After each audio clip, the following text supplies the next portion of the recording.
Thank you very much. We appreciate everybody for being here. It's a historic day for American steel, and most importantly, for American steel workers.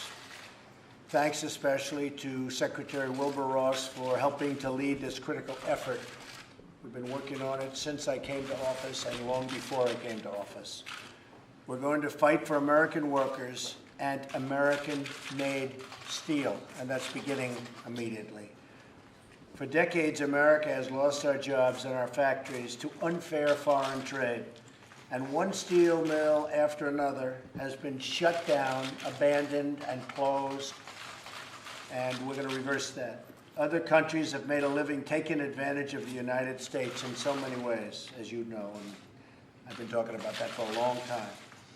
As I traveled the country, I saw the shuttered factories and the shuttered dreams, and I pledged that I would take action. I think it's probably one of the primary reasons I'm sitting here today as president.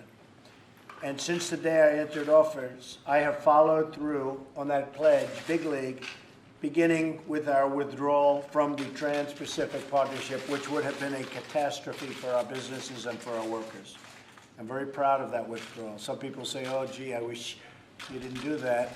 But the smart people say, thank you, thank you, thank you. That would have been another NAFTA disaster. And NAFTA, believe me, was a disaster and continues to be a disaster for our country. On Tuesday, I signed an order to enforce the Buy American laws and stop foreign countries from stealing contracts from American companies and essentially from American workers. Today, I'm directing the Department of Commerce to immediately prioritize the investigation. It began yesterday and really long before that, because Wilbur and I have been working on this for a long time, into foreign steel arriving into our markets, and to submit a report on the effects of these foreign steel products on the national security of the United States. It's not just the pricing, it's not just employment.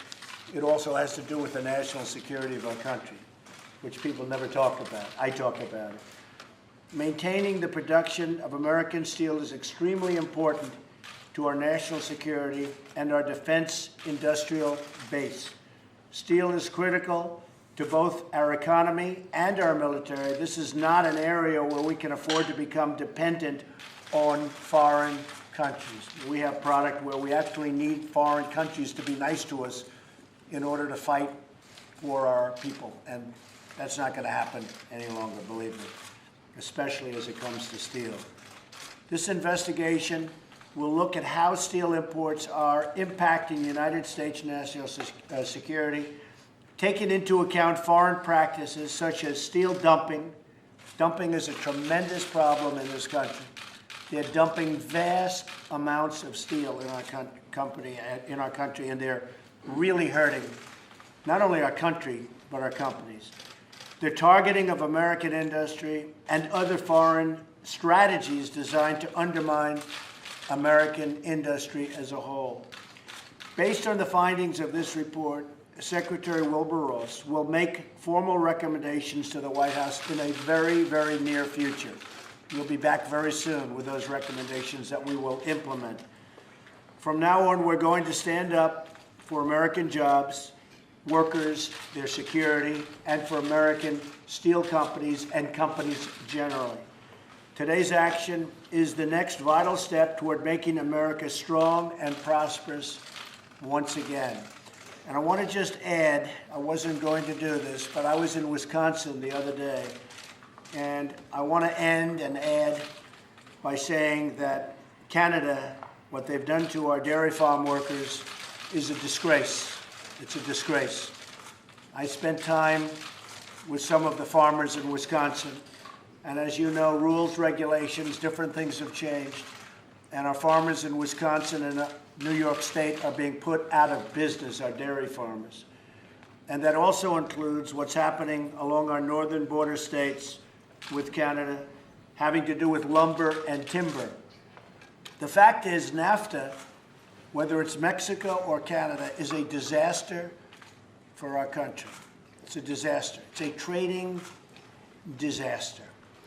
And we'll be reporting back sometime over the next 2 weeks as to NAFTA and what we're going to do about it.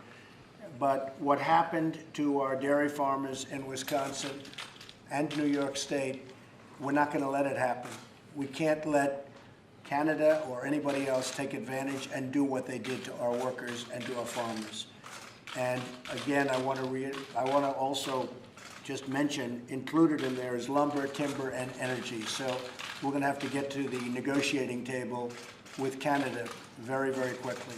Again, just to tell you, this is another NAFTA disaster, and we're not going to let it continue onward. I think what I'd like to do is ask a few of the people if they'd like to. These are some of the great steel companies of our country. Now, some of those companies were much bigger years ago.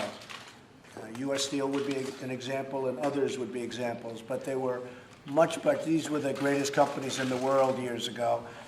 And today they've been hurt, but they'll be great again, and they'll be great, I think, very soon. We're going to impose very, very strict regulations on unfair competition from the outside world. Perhaps I could ask the head of United States Steel to say a few words. My honor, Mr. President, Mr. Secretary, I think the signing of this executive order clearly demonstrates your understanding of the fundamental importance that our industry has, not just to the national economy, but to our national defense.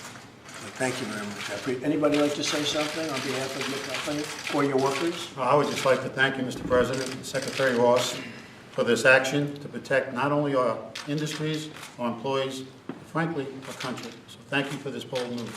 Thank you very much. Mr. President, on behalf of the workers in the industry, President of the Steelworkers Union, I have worked a long time with Wilbur, and we've been fighting this unfair trade for more than 30 years.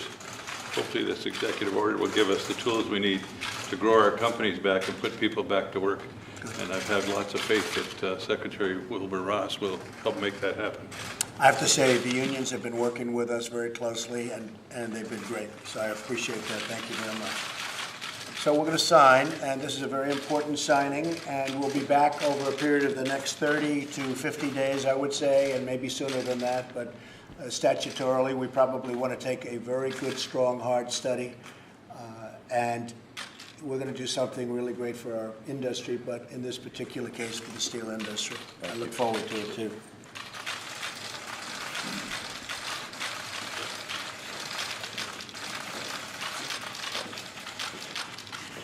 So should I give this pen to labor or to steel? That's the pen. And I'm going to look at it. They're going to be a partnership.